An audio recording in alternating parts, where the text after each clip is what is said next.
2024 by University of California Press.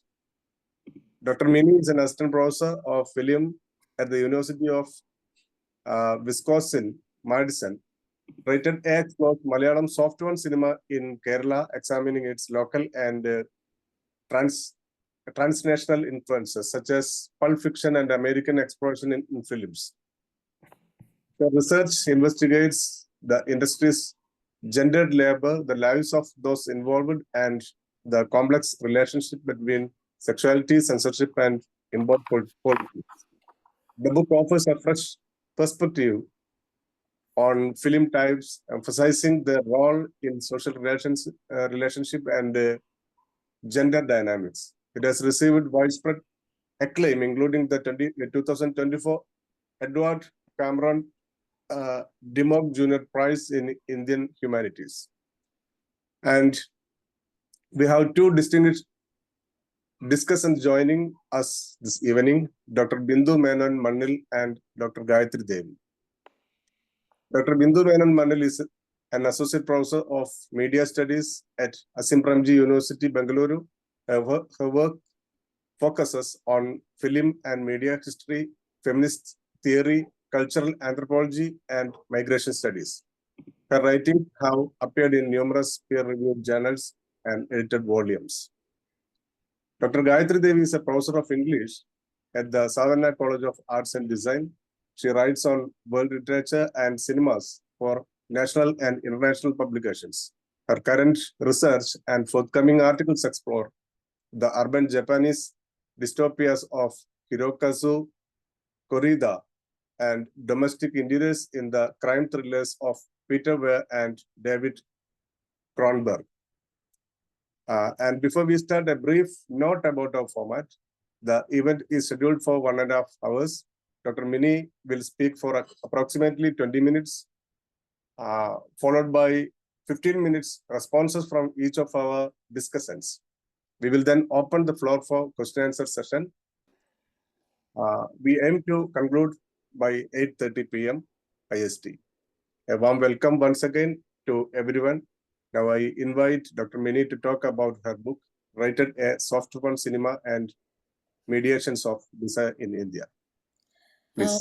Thank you so much, Aisha, for organizing, and thank you, Dr. Abdul Latif, for your generous introduction. I'm really thankful to Mahmood Korea, Gayatri, and Bindu for facilitating this conversation. It's always like amazing to hear your colleagues speak of their reading and what they felt about the book and its larger intervention. So let me start by actually giving you an anecdote, and let me share my screen first. All right. Okay, so I want to start today with an anecdote, an early exchange that I had when I started working on this project in 2011. This is a project which took around more than 10 years in the making. This was when I moved to Chennai to track down the filmmakers who were part of the soft porn films, and I didn't realize at that point that I was getting into a vortex of fake names and places. Technicians and filmmakers in Kerala directed me to Kodambakam as a space where soft porn films were produced. The shooting houses, which were listed in the credits of these films, was my first entry point into identifying the locations associated with soft porn films. In an industry where anonymity was the norm and where access to the whereabouts of the personnel and technicians who were part of soft porn films were not publicly available, I had to tap into the informal regimes of labor that film industry operated from. In my wait for leads, I frequented shooting locations, pre-production facilities like Prasad Lab at Saligramam to get acquainted with prospective contacts. The image here right now is a Murugan Kovil where film prints are blessed by priests and there are saffron marks added onto it.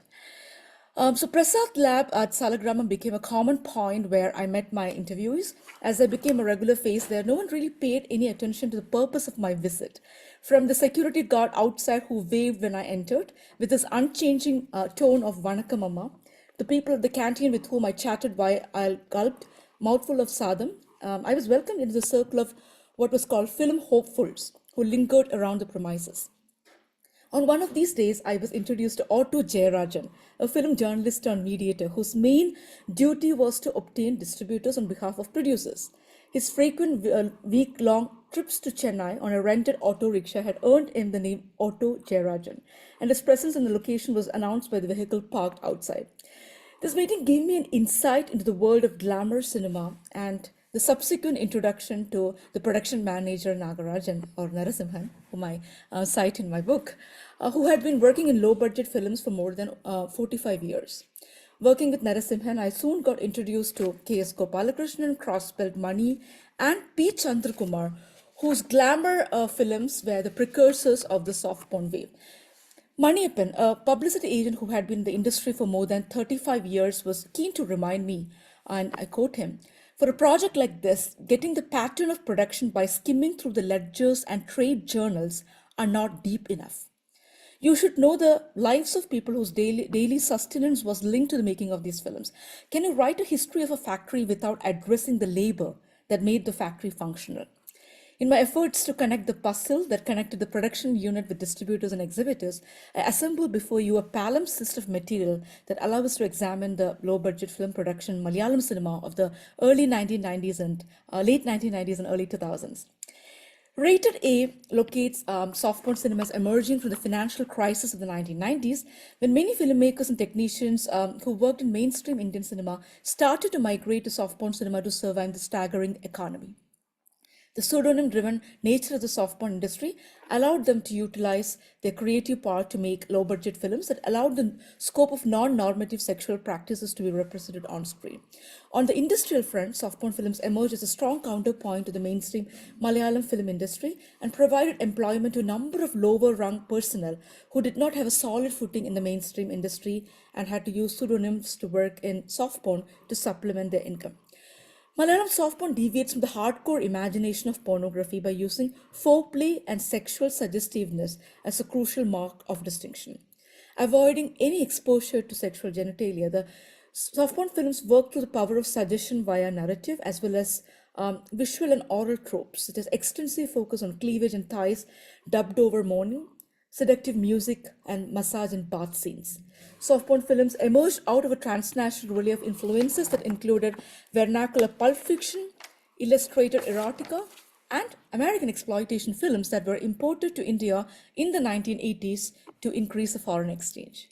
The prefix soft was strategically used by the filmmakers to define the genre against the injunctions laid out both by the anti-porn lobby and the censor board certification clauses that were becoming increasingly stringent to weed out the spread of sexually explicit material.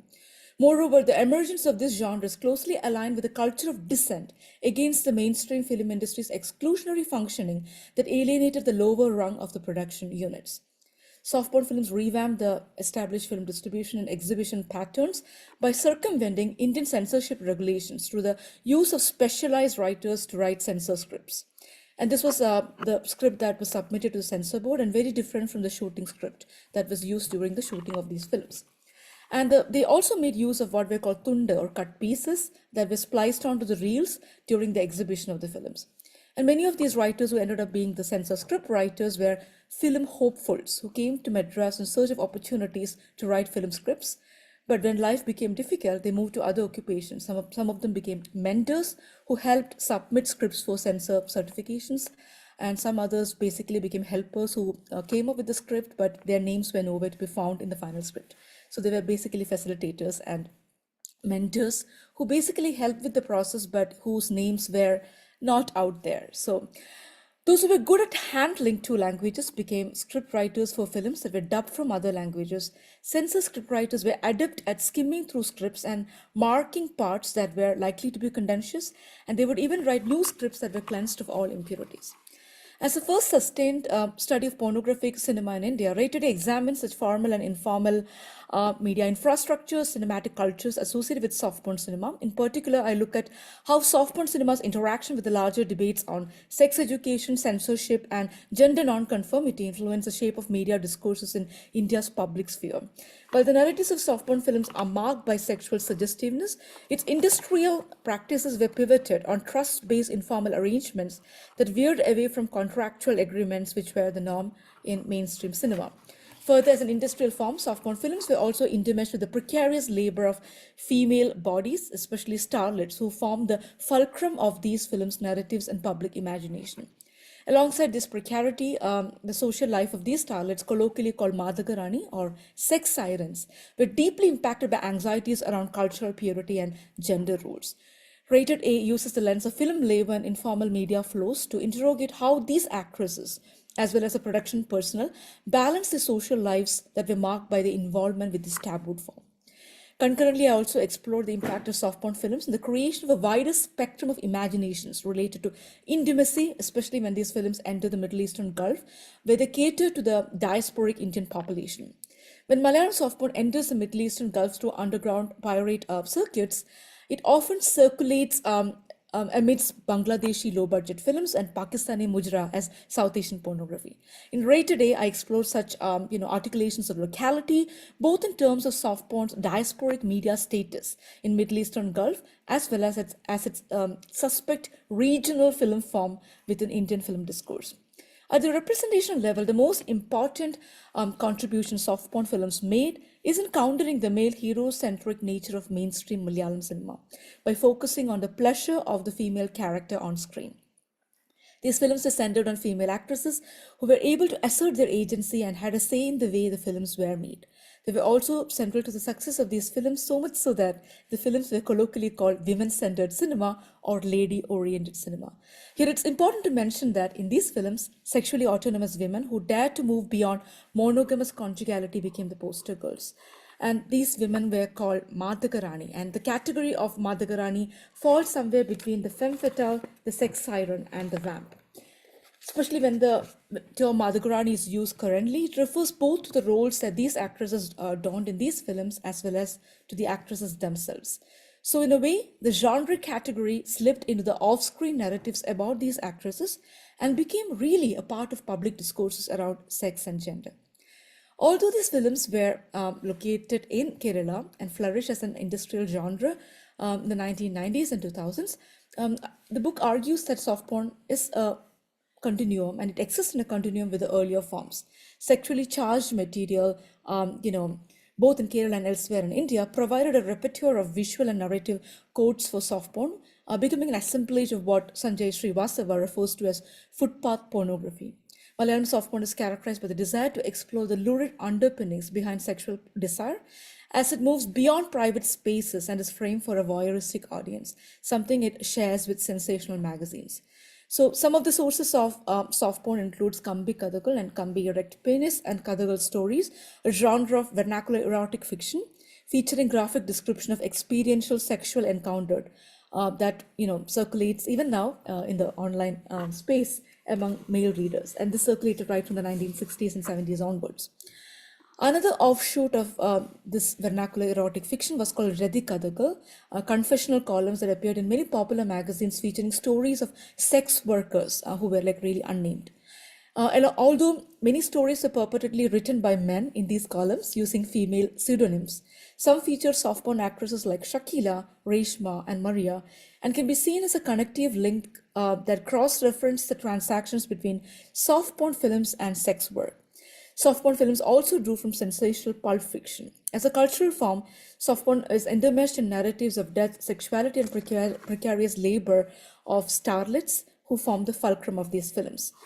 So alongside the examination of generic and industrial specificities of Malayalam soft porn, I look at what I call the alternative transnational circuits that circumvent state-sponsored, treaty-based framework of media exchange.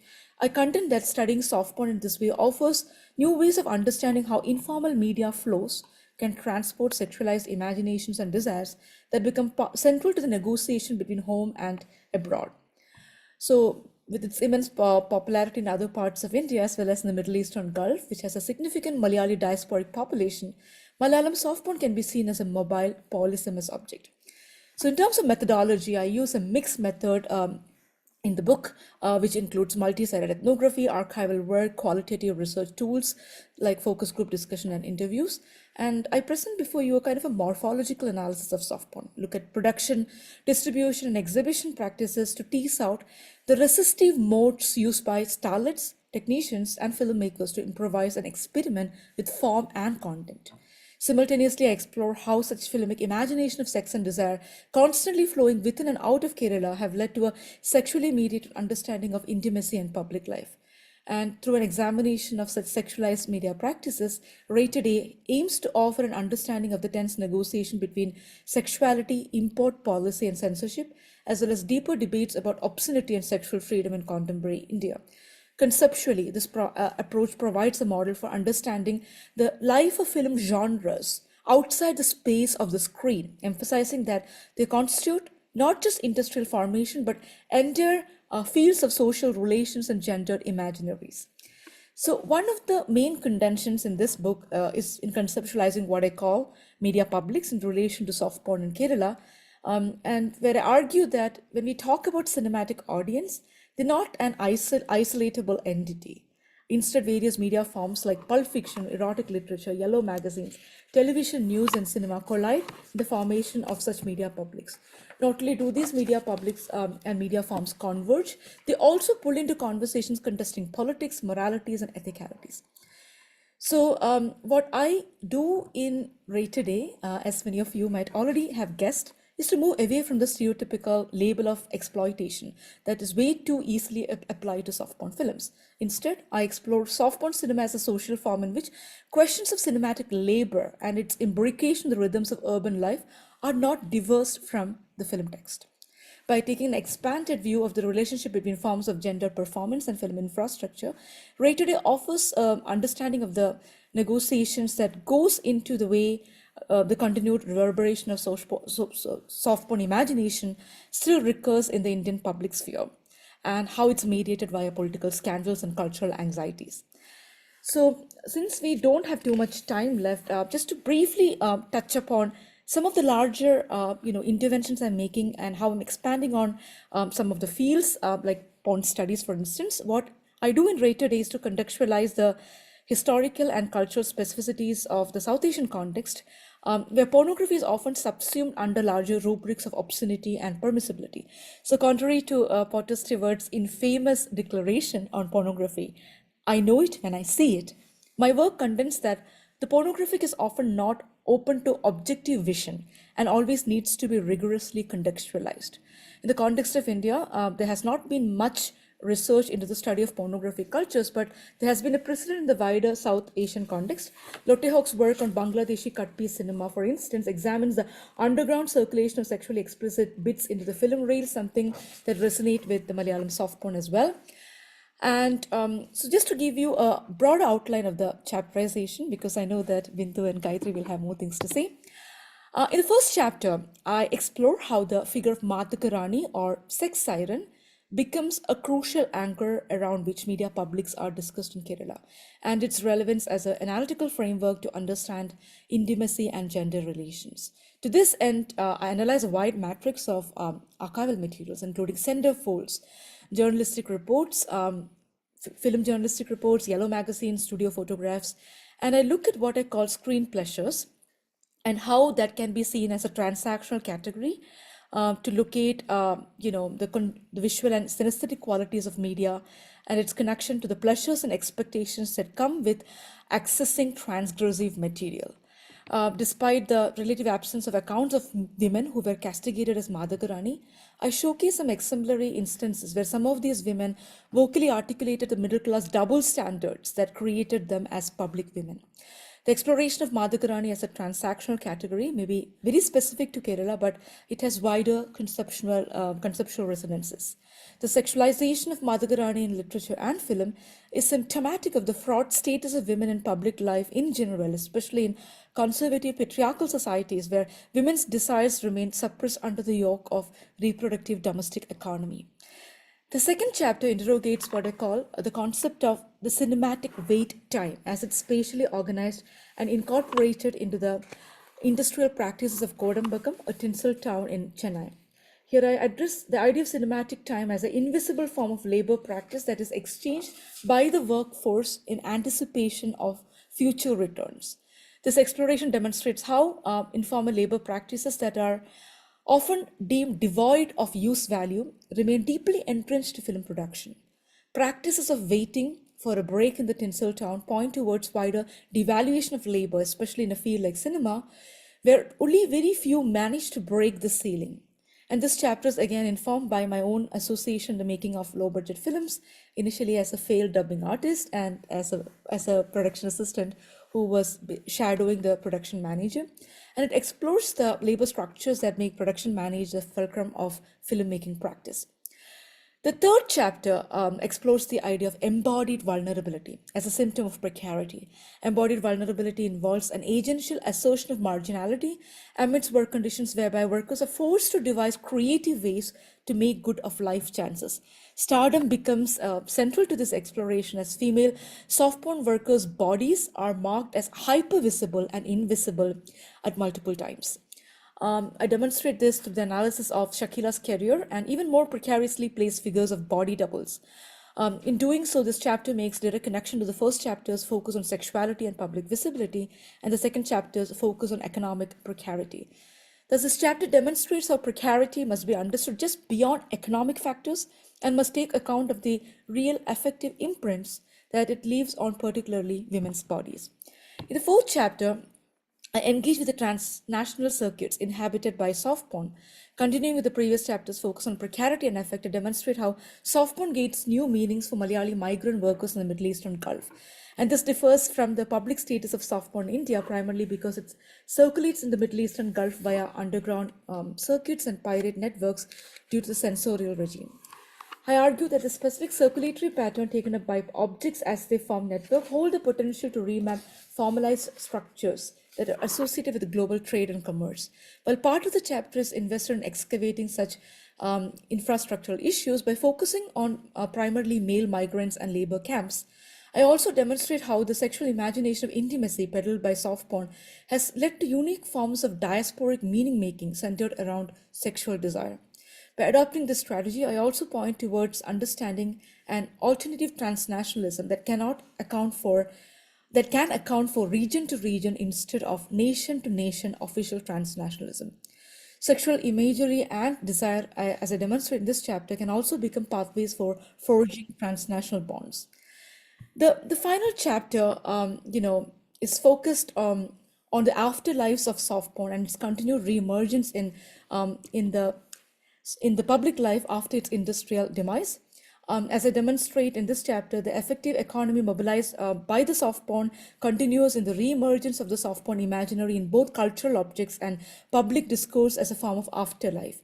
I argue that this lingering presence of soft porn mobilizes an effective economy through an array of what I call disappearances, nostalgic remembrances that are elicited at the level of filmic representation, art forms, and digital manifestation. As an ensemble of references, it offers a mosaic of ideas that allows soft porn as a form of aesthetics that can be filtered through one's positionality. In conceptualizing Malayalam soft porn this way, I align myself with sex and porn positive feminists who affirm the need to create inclusive approaches to studying pornographic practices and representations by accounting to the production of labor involved in making porn. This runs counter to the traditional feminist approaches that link pornography to violence in toto, which also stymie efforts to critically study pornography.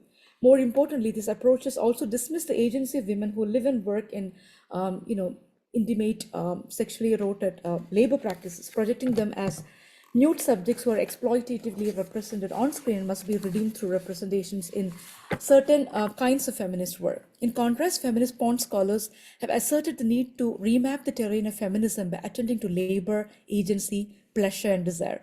And for instance, Myrtle Miller-Young, who has a fantastic book on African-American women who worked in the porn industry, recognizes that they do actually partake in porn because of a variety of reasons, including economic sustenance, taking control over their own sexual images, etc. In similar vein, Jennifer Nash writes on race and pleasure to help us look at the paradoxes of pleasure and spectatorship, thereby shifting the lens to pleasure and desire rather than fixating on the injuries that racialized pornography engendered.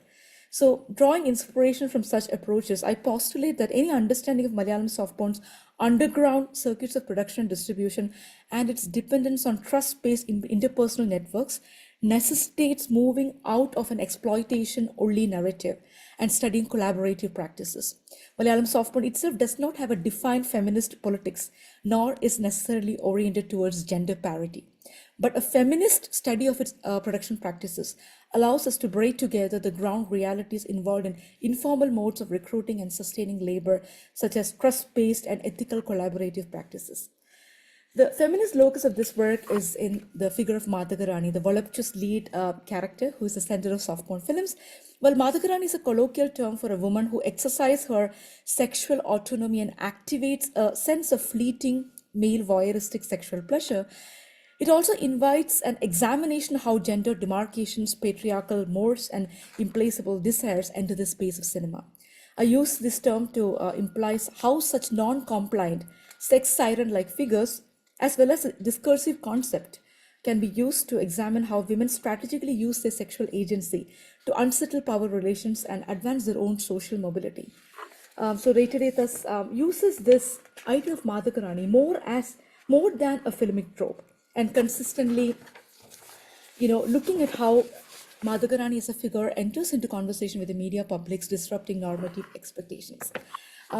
I do not have too much time, so I'm quickly going to the concluding part, which I thought is important for me as a female researcher working on pornography, which is not very easy to do, both as an academic exercise and also in terms of like the aftermath of what the book comes out and what people expect out of it.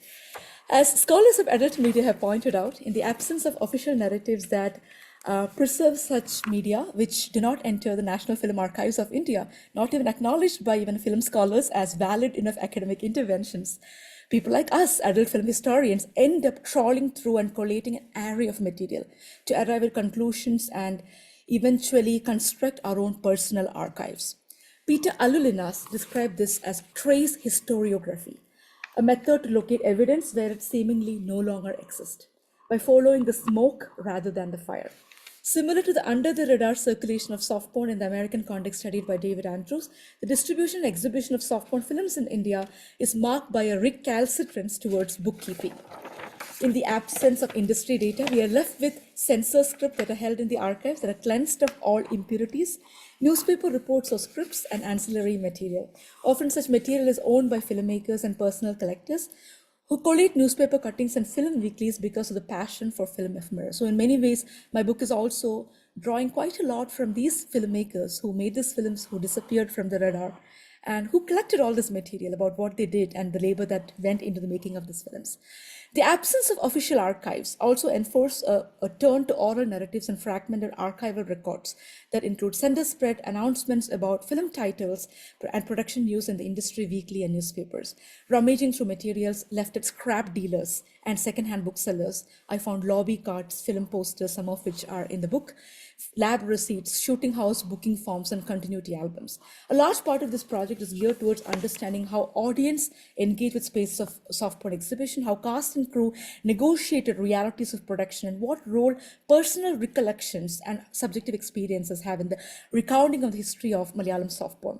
A form like Malayalam soft porn thus encourages us to think about what counts as evidence and to acknowledge that evidentiary claims tend to elude the contingent formations that structure the way knowledge systems hierarchize and produce social claims. My approach in Write Today resonates with what historian Jane Gaines described as a speculative what-if way of doing feminist historiography. And James talks about counterfactual as a way of moving beyond empirical facts as the only anchor of historical narrative. Mere than filling the gaps, counterfactual speculation demands a historian and readers' willingness to believe in the plausibility of what may have happened in a what-if situation. By 2012, soft porn film and industry has fizzled out, and the personnel associated with this form had been cast aside as failures. As one of my respondents put it, we were too early for the sexual revolution, which Kerala was not yet ready for. Look at the camos and erotic performers and phone sex folks who are able to make a living from what we did earlier. If society was willing to give us a chance, perhaps, and appreciated the labor that went into the making of the films, more than rubbishing it just as sex films, this would have been an important intervention in understanding labor practices. Like Gaines, what possibly could have happened if soft porn films had been able to withstand the industry shift? And if filmmakers and actors who were associated with this form had been able to continue working with this form, has basically led me to this project. And here is the book before you, and I'm looking for the discussions.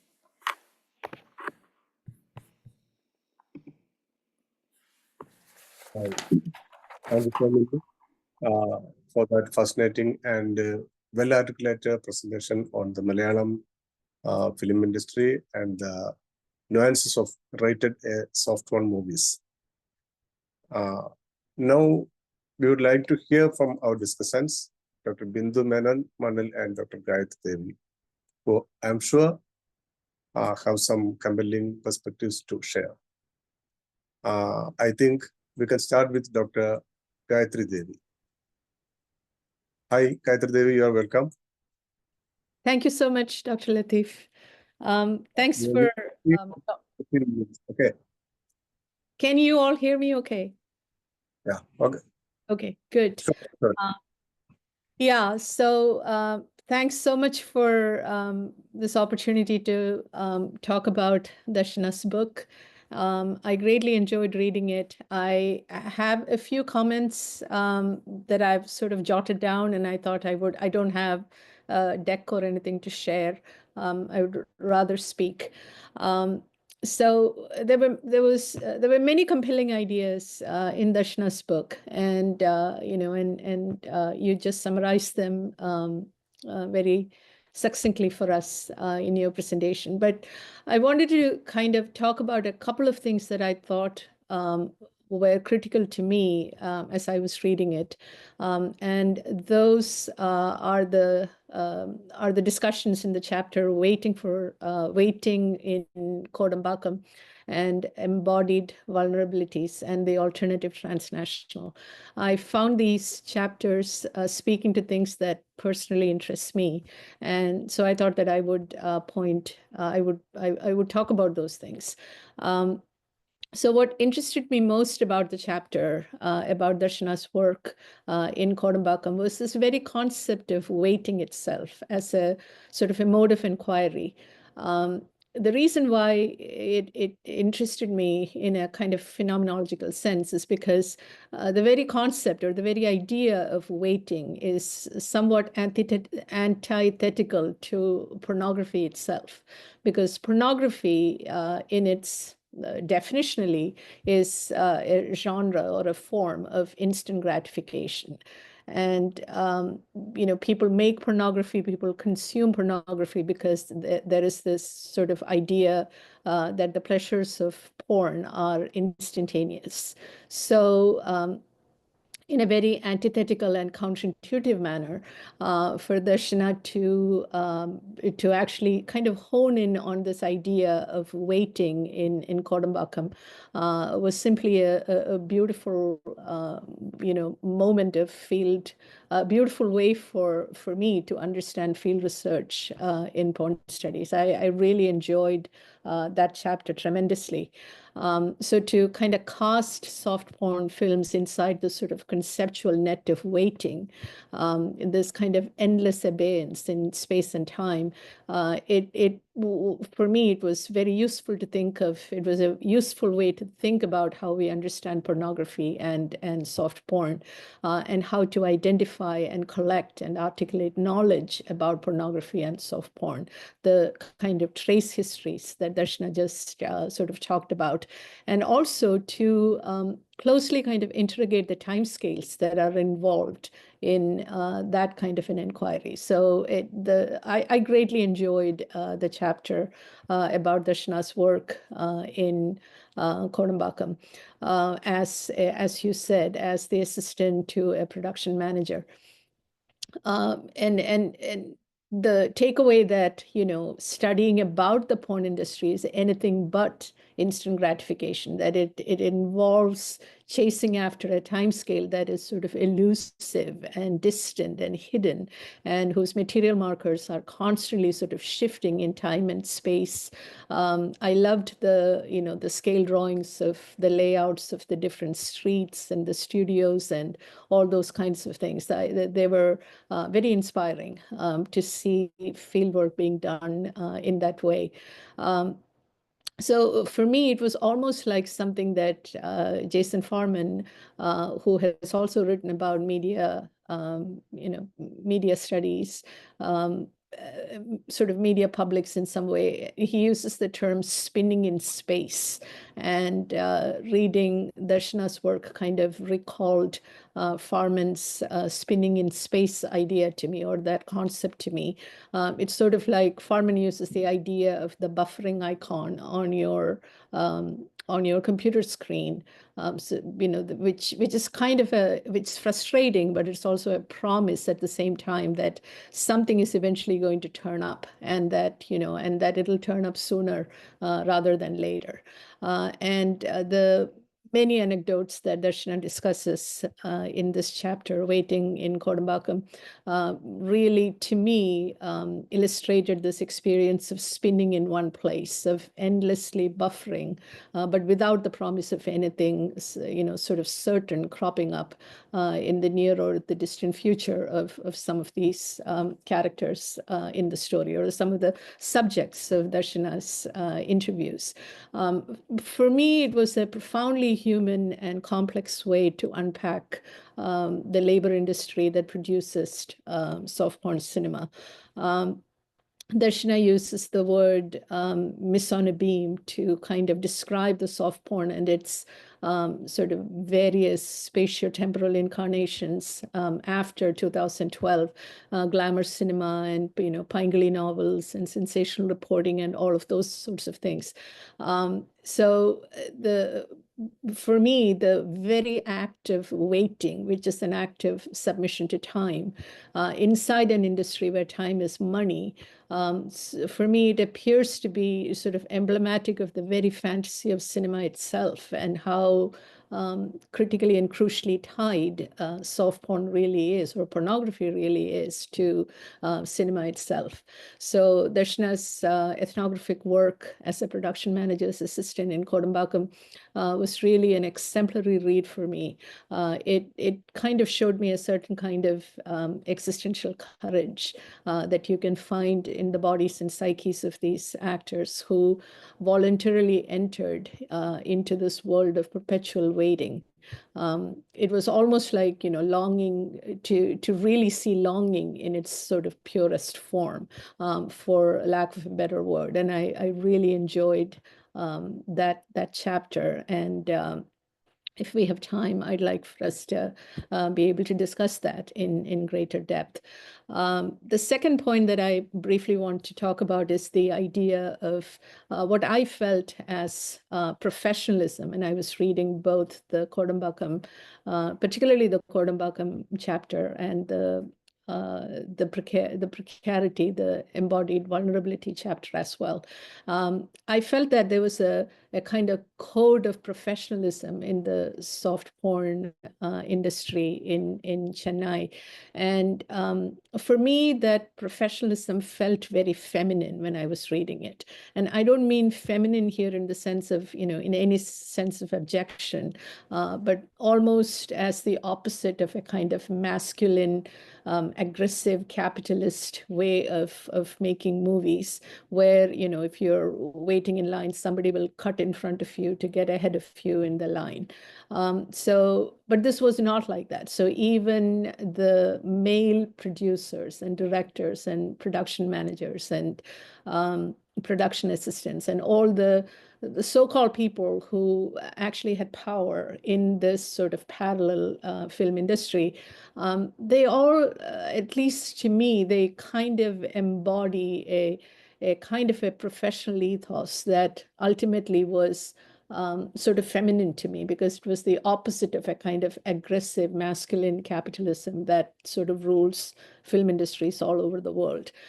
So even the men appeared to have a certain kind of, feminine ethos attached to them.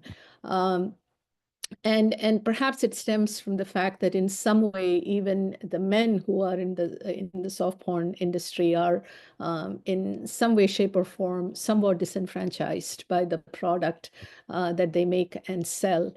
because it's of lesser value in the sort of the aggressive masculine capitalist market of mainstream filmmaking in Chennai.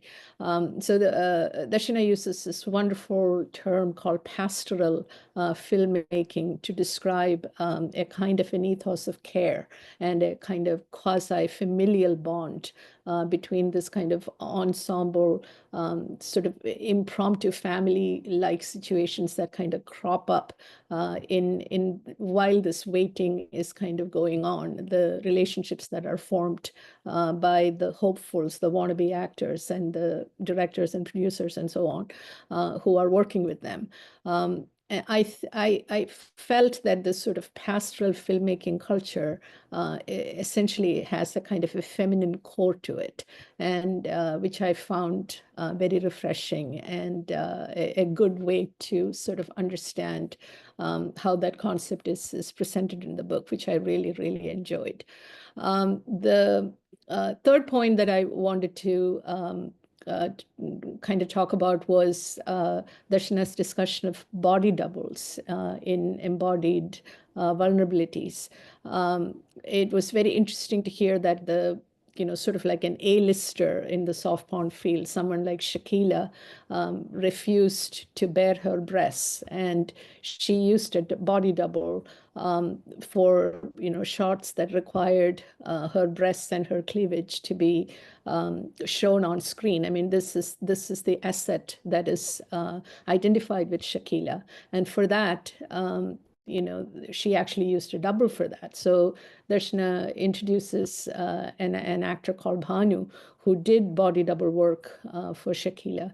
And the interesting thing is that what at least this told me was that once it became sort of, once soft porn became sort of institutionalized and became kind of successful in its own way in the 80s and 90s, there was a star system inside, and where Shakila had a certain kind of a negotiating power with her producers, and so they sort of duped the audience into thinking that Bhanu's body was actually Shakila's body, and Darshana describes very really powerful language, how the splicing of Bhanu's body onto Shakila's face and head and neck on the editing table. So this sort of fragmentation of the body as discrete body parts, as anatomy, certainly it comes with its own sort of problematic and very complex questions. Precisely the questions of exploitation and further instances of invisibility and the hidden nature of soft porn production, that's for sure. And Darshana kind of talks about it as an erasure of one's identity. But what interested me about it was I saw in it a kind of an element of what Freud would call the uncanny, like the double or the doppelganger in that original sense, almost like, kind of extending this idea of uncertainty about what is real and what is sort of fake, and which is at the core of the entire concept of simulacra, which is very crucial to anything to do with image making, all the way from photography to film to anything visual, really.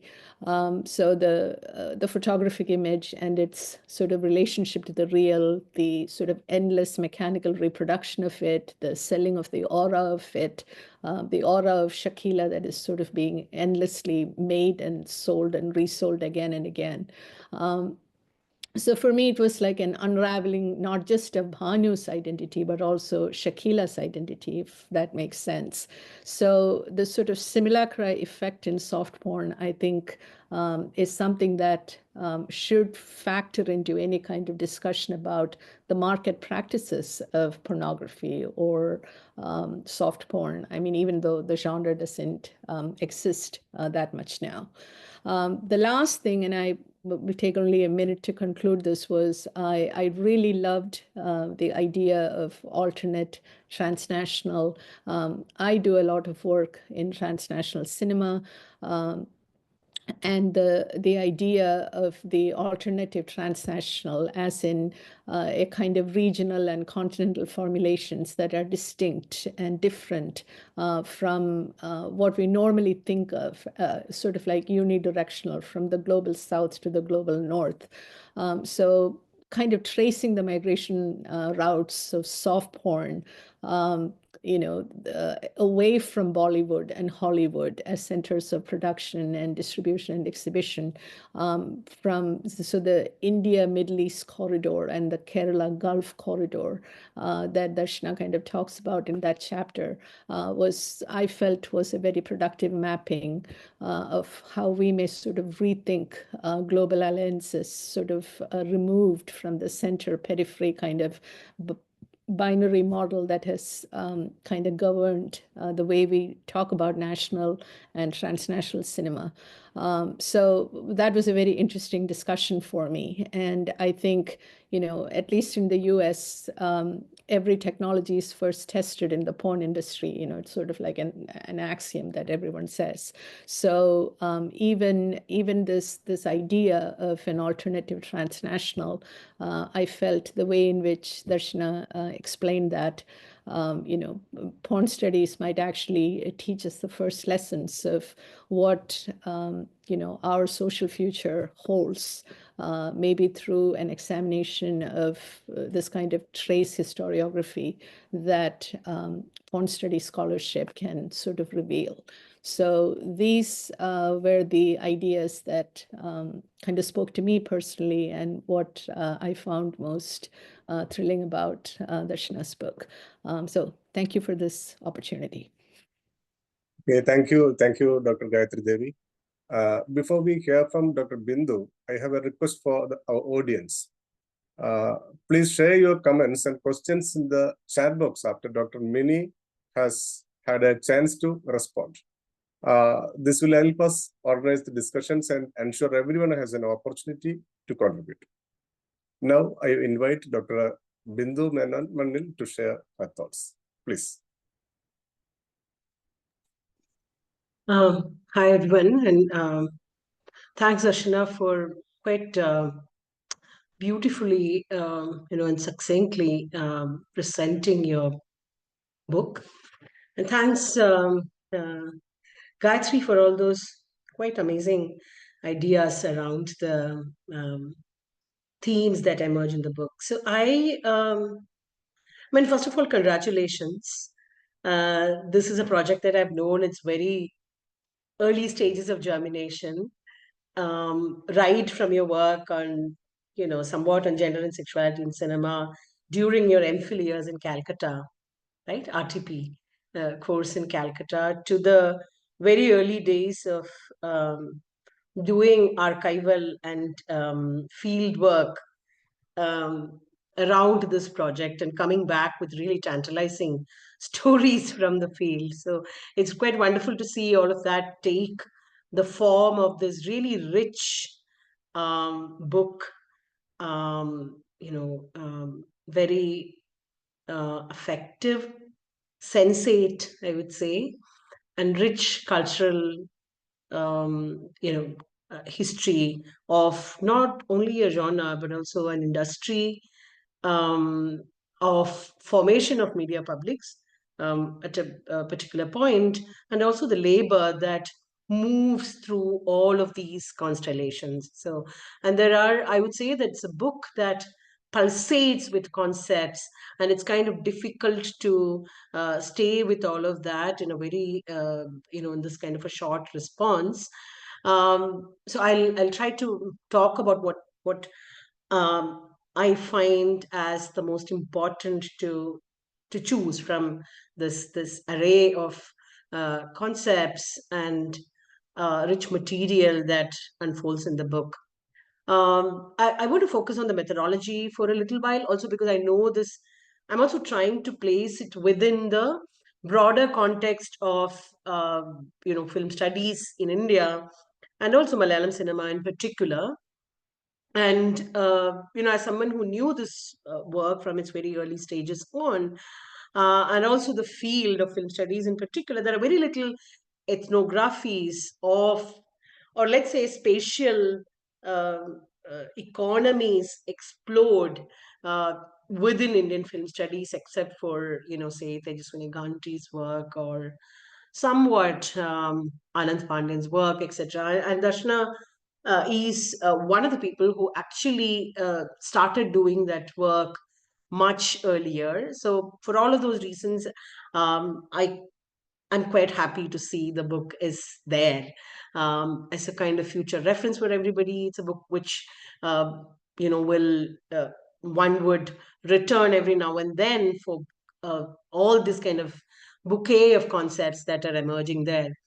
And as someone who has followed Darshana's work, read the book, uh, and everyone else who have done that would readily identify it as a syncretic methodology that involves unusual archival work with private collectors, close multi-sited ethnography, and even moonlighting as a dubbing artist and an assistant director. Some lovely blurring of boundaries between theory and practice I find here.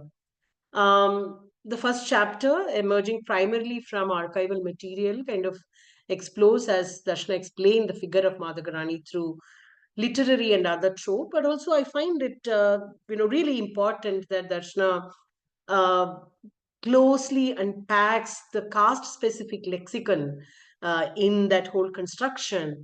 And sets it up as the overarching figure in the soft porn, which the book then closely kind of follows. Now, and across the pages of the book, uh, you will find very tantalizing traces of evidence, very crucial contemporary press accounts, haunting obituary columns for erstwhile Madhakaranis like Pujeshri and Rani Padmini, invaluable legal papers, and other forms of primary documents. And as Gayatri just mentioned, the next two chapters are also are the ones which um, are again very rich with field material, but also something which is throwing very interesting concepts.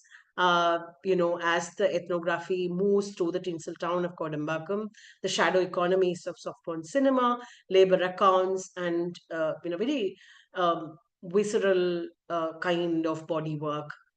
I think this syncreticity also allows Darshana to speak in an intimate voice, which you don't, and kind of somewhat moving away from an overtly determined, positivist academic style of writing.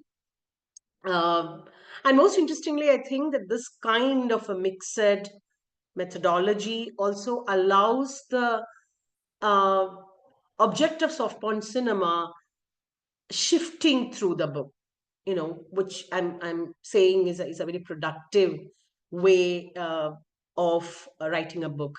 This is a wonderful narrative technique, I would say, perhaps emerging from a rich blend of Darshana's training in literature, cinema, and cultural studies.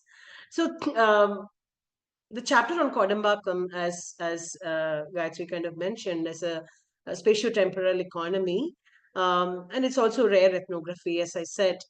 Um, it also what it does is also to address the misrepresentation of the industry in public discourse through a production history that is aware of the constructed nature of what is available in the mainstream. And it fleshes out categories and monikers that have turned into a common sense and embedded them into the socio-cultural histories of the place. In all of this, I also think that the book also tried to analyze softporn cinema as a social form, as an assemblage of infrastructure, publics, and apparatus. So there are many rich bursts of insights that emerge here: the paradoxical status of Kodambakkam as a place, the spatial economies of waiting, embodied vulnerabilities of softporn labor, including the anonymity of body work, precarity of labor, the pastoral method of filmmaking, which is, I think, a really, really insightful, and compelling way of thinking about this kind of informal yet trust-based shadow economies. without losing the, without losing the richness of the material, and then just categorizing it as simply informal, which is what one would always be tempted to do. So I think there is also very creative ways in which Darshana works with this material. Um, so let me stay with waiting for a while, quite like what Gayatri did, but slightly differently. um, I think that waiting emerges as a productive potentiality in this two chapters, right? It's multiple. It's performance, it's commitment, it's speculative labor.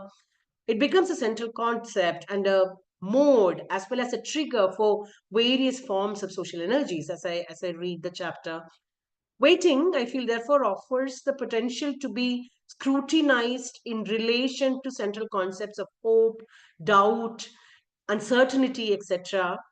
And it's of course it's very temporal. The temporality of waiting, then, as it emerges in these two chapters, very evocatively captured through the material, I think can be mobilized to think about the erotic interplay with the spectatorial pleasures of soft porn, right? Of waiting for the full revelation of nudity, hopes for which is seldom met, textual expectations of a particular kind, which is a potential without delivery. So how does the temporality of waiting interact with the temporality of the textual expectations of soft porn? And I would imagine, and whatever little I know as of in my training, the soft porn textual pleasures might be slightly different from expectations of other kinds of pornography, I suppose. So what does it mean to think about waiting in this particular kind of temporality related to the text and spectatorial pleasures? The question of labor precarity also follows from the economy of waiting, as you kind of explicate. How does it's a broader question. You could have very well written it as a simple production history, um, but you didn't, right? And that's what I find very, very powerful. You also did not try to write only a political economy of that particular industry.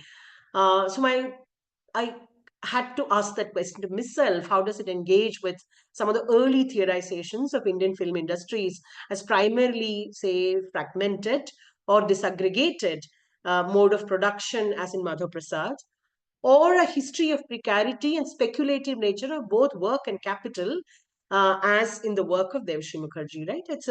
I also think that there are ways in which you speak to some of these questions, but would I had to ask myself that question: how do I read Darshana's, this economy of waiting, along with some other debates in the political economy of Indian film industries?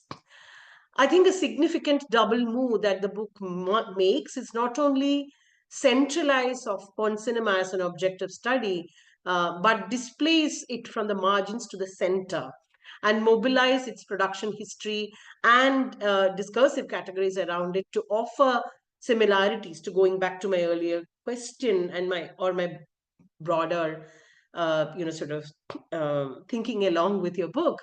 How does it offer, I mean, she tries to offer similarities between the two, um, or uh, or the modalities, the categories emerging in the context of software cinema as something which is capable of explaining the mainstream film industry as well. So one of the most important takeaway for me is the soft porn unconscious of Malayalam cinema. I think it's a very, very powerful and important, category to work with and think about. Through the book, we see that, the iconography, body standards, and representational codes as a continuum that precedes and continues to the contemporary, right? I mean, this particularly comes up, in when Darshana shows how remediation of porn and porn imaginary, in especially making it part of, or how it enters certain new kinds, new forms through the art film modality, etc. So I read it as something where you're suggesting it as a kind of a mutable genre as well. So I wanted to know a little more, or I'm asking this question along with you, that this the relationship of the soft porn unconscious to the range of spectatorial pleasures, from say voyeurism and scopophilia to even masquerades, right? I mean, there's three important spectatorial positions that are significant in film studies per se. So where does or how do we think about the soft porn unconscious as um, significantly different from these kind of spectatorial positions? A larger question for uh, for me to think through. The book is, I should say, is written with much compassion to the entity of soft porn cinema, its workers, and also the soft porn audience, right? It's not your stereotypical audience. It's not your ideal film fan, your film buff. It's not your venerated cinephile of art house cinema. It's not even the political agency, which is kind of now sort of attributed to the fan club member, right? Particularly of the male fan clubs, etc. So within the scales of hierarchy, right, of different kinds of media publics, I think you have kind of approached this much with a kind of empathy, but also a desire to understand much more broader formations through that. So I wanted to understand, what does remediation at the new intersections of platform media, OTT, and the new digital spaces, all of which you have worked on, allow us to tell about this, public formation around porn. I mean, and I think you are one of the best people who can actually reflect on that question, in the South Asian context. And to go back to the to the context of this book, at the I started kind of taking cinema seriously, or let's say that working on cinema, right when the soft porn cinema had its grip over the Malayalam film industry, or let's say that it became the one of the most significant genres, and much of the contemporary film criticism, to scholarship, and even academic essays pronounced it as a kind of a lowly genre or a lowly form, etc. You have stayed out of those debates right from the beginning, and where you don't think about porn as liberatory or working towards legitimizing porn, but rather, constituted it as a kind of a veritable object of scholarly inquiry. So, and also in the process, kind of did not constitute as a singular entity, but as something, which one has to think relationally to various other forms, cinematic, literary, and other kinds of, picture books, sketchbooks, posters, various other kinds of forms. And as a mutable and polysemic field, I think that's a remarkable task that you've undertaken and successfully kind of defended it. So, but I have one last question. Also, I appreciate that all, in the not just in the introduction of the book, and also this, you consistently ask the question vis-a-vis feminist media studies. What does it mean to study porn as a feminist scholar? You haven't uh, kept yourself out of that question, and that's very evident. I think much of the compassion and the intimate voice in your writing, in fact, comes from that. So I want to ask this question into, the book, when you started working to now, where we are in the context of a sex positive feminism in the present, into which the book is now arriving, very different from where you began. Have you thought of, what did it allow? What did this broader discursive field of studies of, sexuality, of porn, which was primarily a question of, representation, or a question of censorship sometimes. Some important work on censorship and porn has happened, such as Namita Malhotra, ALF has done some work, etc. So you are, as a feminist scholar, how would you position yourself in this shifts towards, scholarly frameworks, towards soft porn cinema in the Indian context?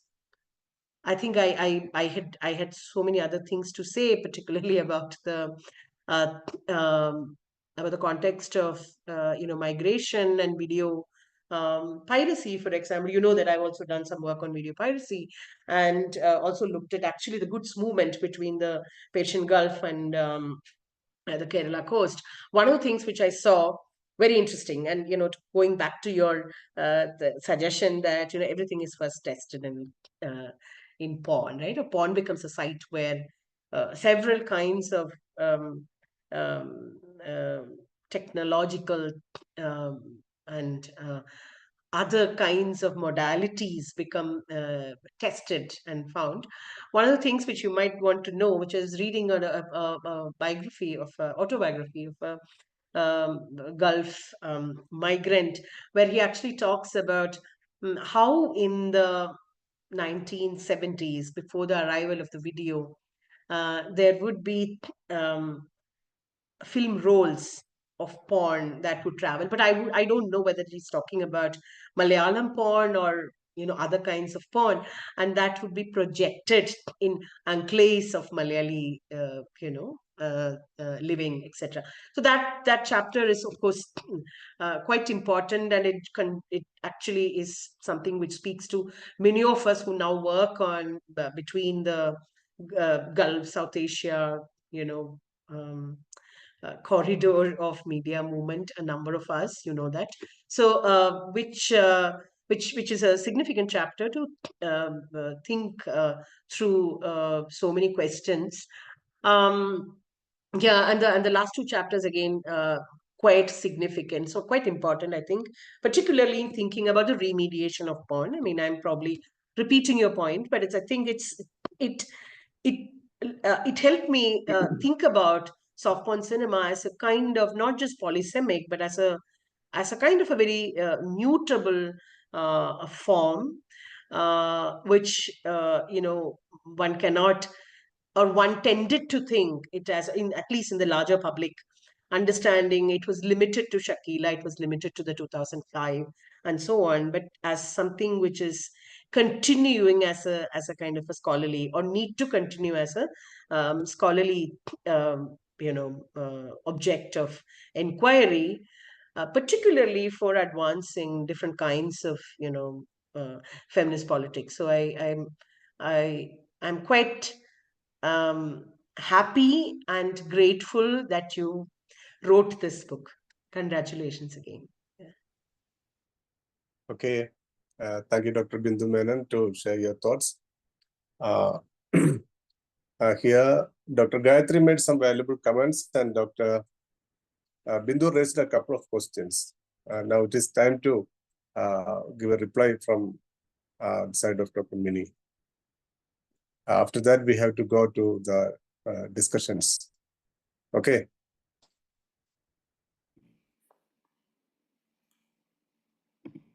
Thank you so much. This was very generative, and I really appreciate all the comments and the questions you have put forth to me. So maybe I can start with the last question and then tie it up with some of the questions we already have from the audience.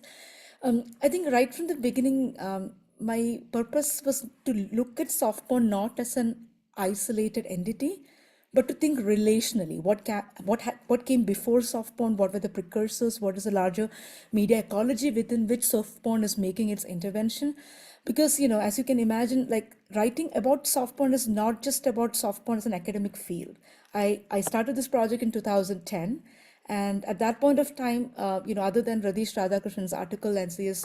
Venkateswaran's, piece that came in Pachakudra, there weren't much work looking on soft porn as a site of study, as an academic intervention. So I had to actually do a pilot study, go to Kodambakam, try and see if I can find these people, because everything was anonymous. The credits that I went after, I realized after a point that it was like a futile effort, because the names were all made up, and the streets and the kind of information I was given by filmmakers in Kerala by the time I reached Kodambakam, and these streets never existed in the first place to begin with. So it was into this vortex of anonymity that I was, bombarded into. So it was very hard to figure out whether there is a project to begin with.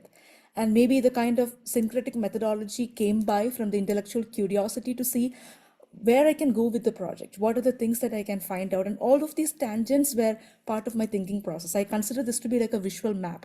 Too many ideas, when there is not much scholarship on it, then it becomes very hard in terms of what becomes important for a book project and what to eliminate.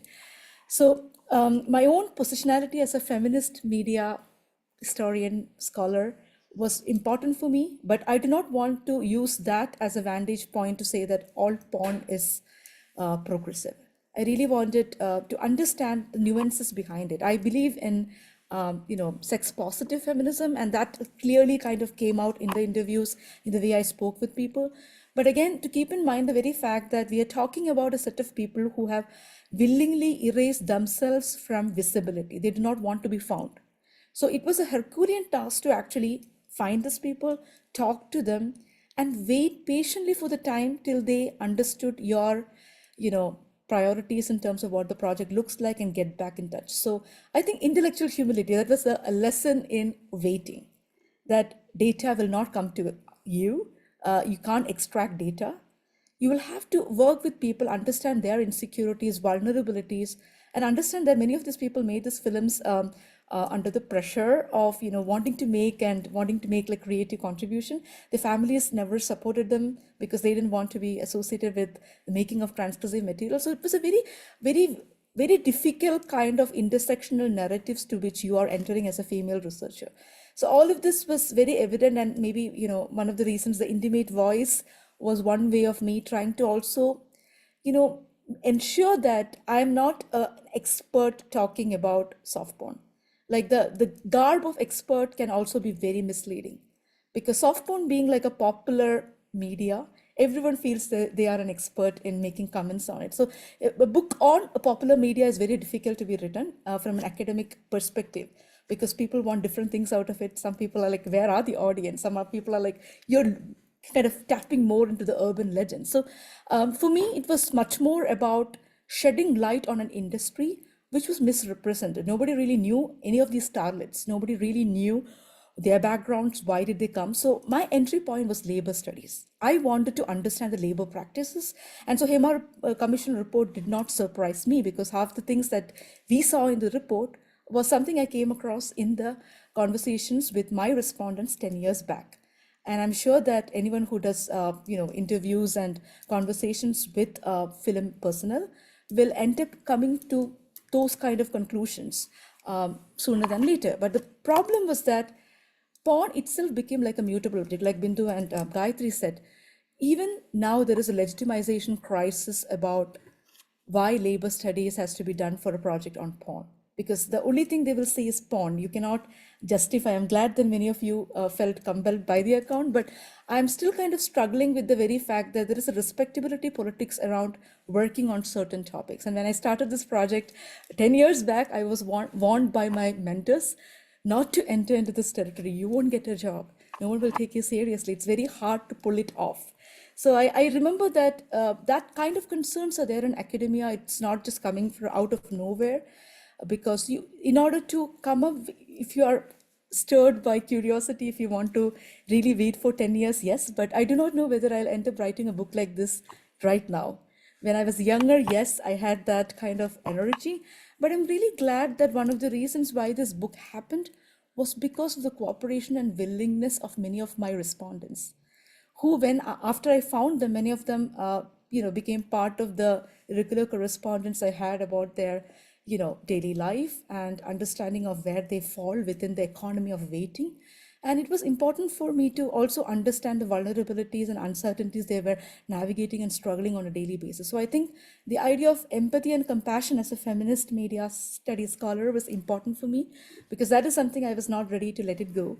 And so I'm thankful to all my respondents for giving me the material and, some of them becoming like RAs, like trying to hunt for material on my behalf because they found that their voices can be given to the whole world on what happened only through this narrative.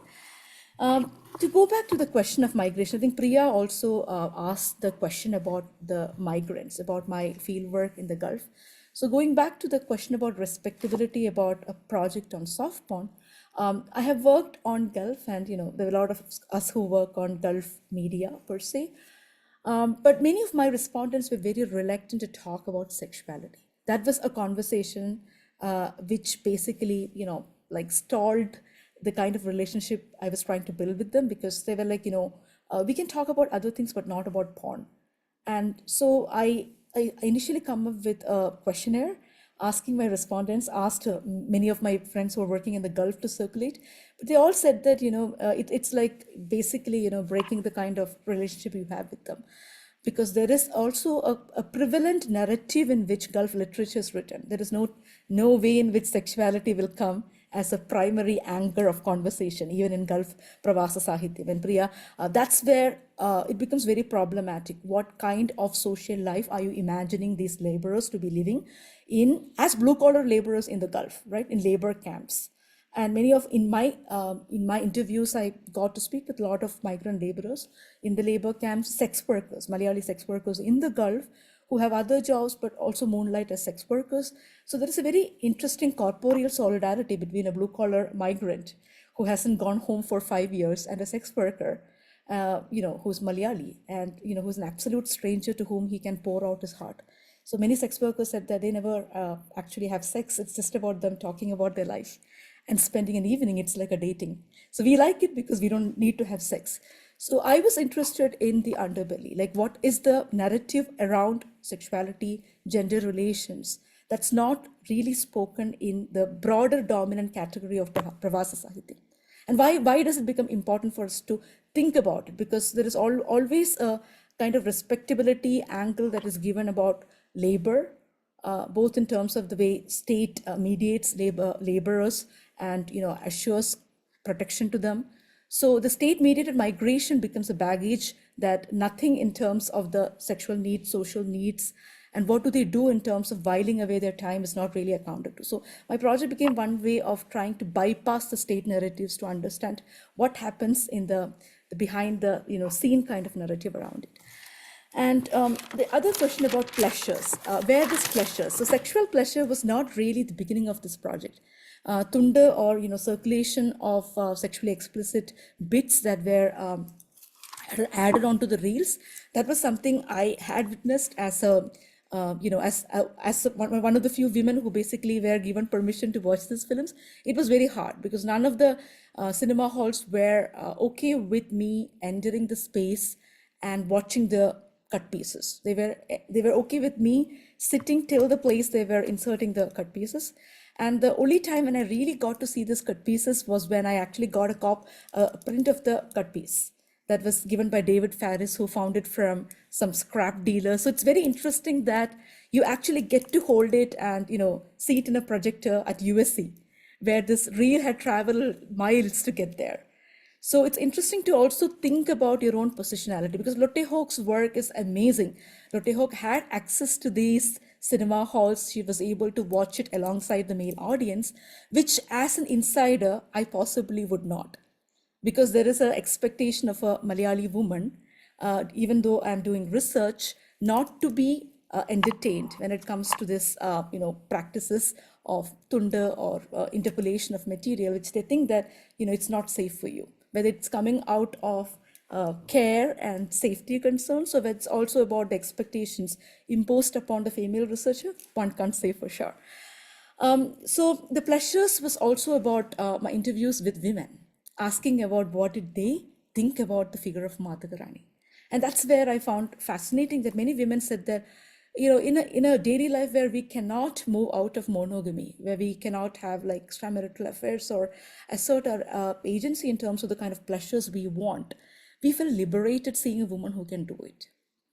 So Madhava Rani became like impossible kind of figure whose life some of these women, especially queer women, who said that it's interesting that she is not a good woman. She is not a Malayali woman that is idealized. She's a bad woman. So being a Chandapanna, she can be whatever she can be.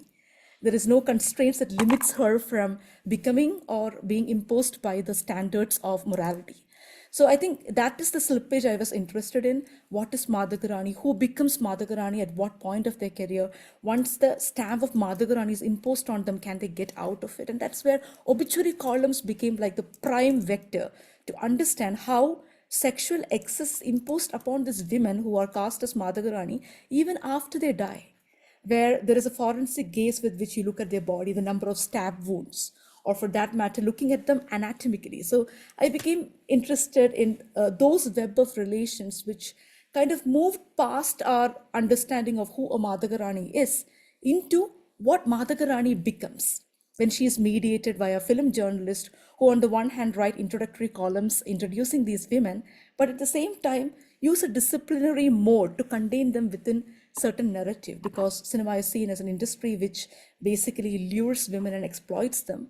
But exploited women are the victims, and Madhava Ranis are not. They are the ones who are leading more women astray. So I became interested in those contradictions.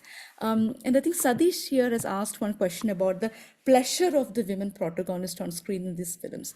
And I think it's interesting that the idea of female masturbation is a topic that's not really touched upon in mainstream films, mainstream Malayalam cinema specifically, till recent past. So it's important that many of these filmmakers, when they were making these films, were not really catering it to male audience as we believe it to be. There was a range of people that they wanted it to, touch upon, and family audience was a big no. These films were not meant for family audience, but many women who watched these films used, DVDs, and they were also wanting to partake in the pleasures of knowing what soft porn is. So we cannot totally discount the fact that women did not watch soft porn. I mean, some of these films were also telecast on cable television for the late night slots. Surya TV had a late night slot, same with Asianet. So 12 o'clock slot for many cable television was also like showing soft porn. Many of them did not have the explicit cut pieces, but they did have like enough to basically satiate the interest and curiosity of women to know the kind of range of pleasures. And this also ties up with the idea of sensational magazines like Fire and Crime and all of these magazines, which are seen as men's magazines, but there are also women who purchase these magazines. So it's important to keep in mind that the very fact that soft porn is branded as mostly having male patrons should not limit us from understanding the range of pleasures it can have for audience, queer audience, etc. And speaking of the queer audience, the one thing which is a big no in soft porn is male to male sex. So you will not see any gay sex, even though you will have girl segments as part of soft porn. That is also something to keep in mind, because there is a certain version of masculinity that's still subscribed to in soft porn, despite the fact that, they are many of the men who act in soft porn do not get any roles in mainstream cinema. And one of the kind of arguments that is made against soft porn is that it basically takes away the masculinity because it gives too much of prevalence to the female lead heroine. It becomes her film as opposed to it becoming the hero-driven narrative. Is there any studies on male actors who were part of soft porn films? Yeah, it's very interesting. I have come across male actors who have acted in soft porn films, but they were very embarrassed about it. They did not want to talk more about it, and they said that it was out of like desperation to see yourself on screen that you acted, but this is not what we wanted to do.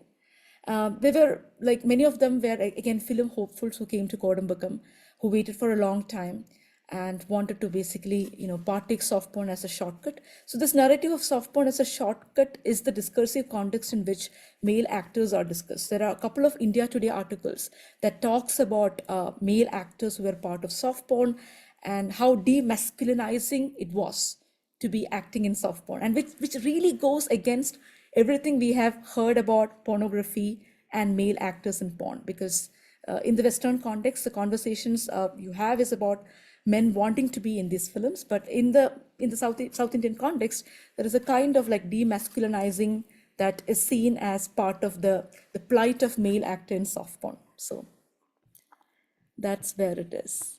And I think Bindu had one question about where does this idea of Madhav Prasad and How does it converse with yeah, yeah, the economy of waiting? Yeah. economy of awareness. One thing which was a big revelation for me when I was working on soft porn was that the the reserve pool of mainstream cinema is what soft porn capitalized on. So we should not consider soft porn as a separate entity in itself. Whatever soft porn is replicating is an already pre-existing model that mainstream cinema has been working with. Whether it is the act of waiting in terms of, waiting for the right time, or whether it is about the kind of excess pool from which some becomes hopeful, some others have connections or they become lucky in order to be cast. So the idea of waiting is part and parcel of the economy of filmmaking.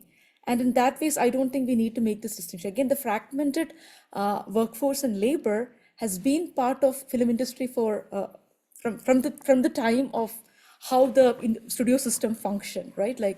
And I also think that it is important to keep in mind that uh, the idea of hustling that Devashri talks about is also the same idea of waiting, right? You're taking a kind of a risk in terms of what you think you are capable of doing, or the potential of you able to make some leverages in with the essential set of things given to you at that point of time. It is speculation. You are essentially taking a risk and you're ready to take it, waiting for some returns that may or may not happen in the future.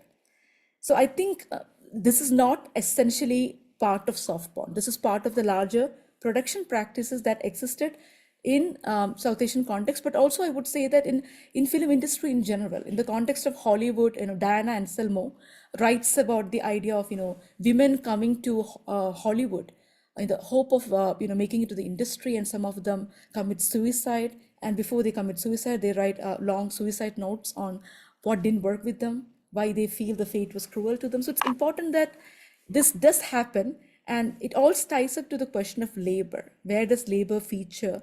Why do we not talk about certain kind of labor as opposed to other, and what labor becomes visible and what gets kind of embodied in the process? Do we have any other questions? I don't think there are any questions, but I do think that your formulation of both soft porn and conscious and the pastoralism is something which needs a needs. I mean, will have more engagement. Um, I'm Yeah, not saying that you have to do it. I'm just saying that it's really uh, very important, compelling ideas to at the engage with. same time, Bindu, I also don't want to make claims that everything was fine with soft porn films. Soft porn Yeah, films, I wanted to shift the narrative of exploitation to show the yeah, varied yeah. ways different labor forces intersected Mm, in the making of the mm, making, production, and exhibition of this film. And maybe mm, what conjoined them together was the right. very vulnerability that they are doing things which Mm, were antithetical to the mainstream mm, dominant understanding of cinema making and creative mm, disciplines. And mm, many of these mm. people who ended up making the films came from below the line labor force, makeup men Yeah. who worked for 20 Mm, years, never got a break, or mm, technicians, assistant technicians who were working for a very long period, waiting for a break that never happened. So there is mm, something about that kind of solidarity they were trying to build by bypassing mm. the system, by saying that film industry is necessarily hierarchical, and the only way you Right. can make it is to basically work within the system. And again, Mm, like might have been exploitation, There might have been issues where women were exploited who basically entered the film, entered soft porn without their 100% consent. But that should not be the only optics with which we should understand the industry, because it's very easy to make like gestures towards saying that soft porn is atypical, and it being atypical means it is working within a system Yeah. non-normative. So that nuances, yeah, I think more people will work on it and we'll get to know more about the industry. Yeah. There might be more questions. I don't know. Yeah. Okay. I think it is time to wind up our session. If no questions from the audience, we can wind up. Okay. Actually, Is there any question? can I just like have one last question? I think. Okay. Continue. Okay. So Priya asked me about the idea of region, whether I'm curious to know whether Malayali women in the Gulf have been involved in such films, whether in production, performance, or other capacities. Not really. There were some films in which, mainstream films in which, Vilkanundu Sapnangal, for instance, where Gulf migrants, both men and women, were cast as extras. But that is mainstream films. But when it comes to soft porn films, Gulf was only a space where these films were circulated. And some of these films were basically, transported in vegetable containers. And they had a very informal ways through which the film entered the Gulf. And the second one was through, basically encoding, decoding procedures where the main master copy of the DVD was encoded here, and they had a home video which was embedded on the top. So even if the customs confiscate the master copy, and if they look at it, they will see only the home video. It can be decoded only after this enters in the Gulf, and they have to basically have like technicians who can do it.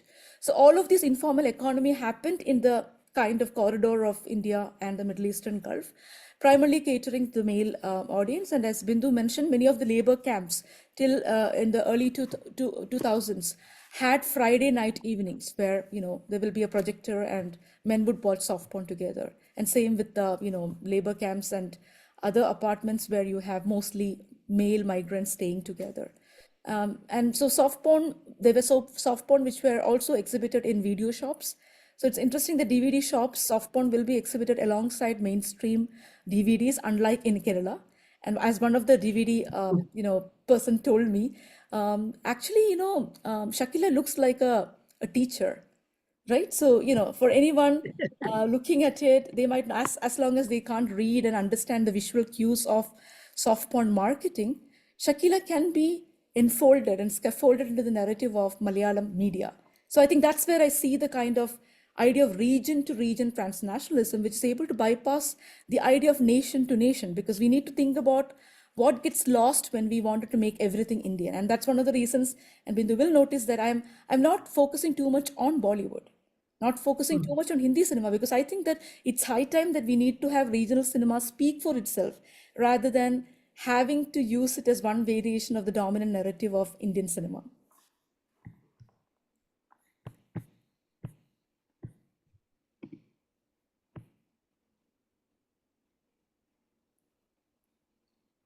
Okay.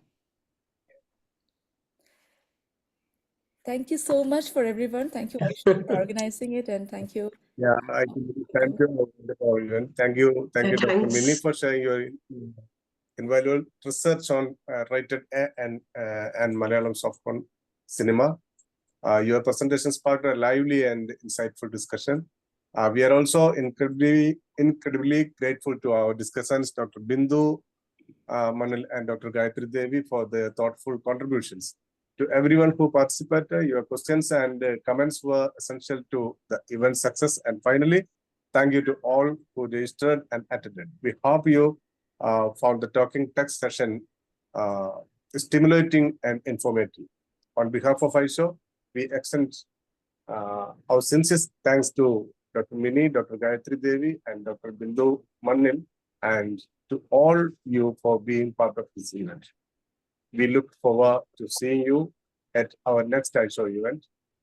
Thank you and good night. Thanks. Thank you, Aishwar.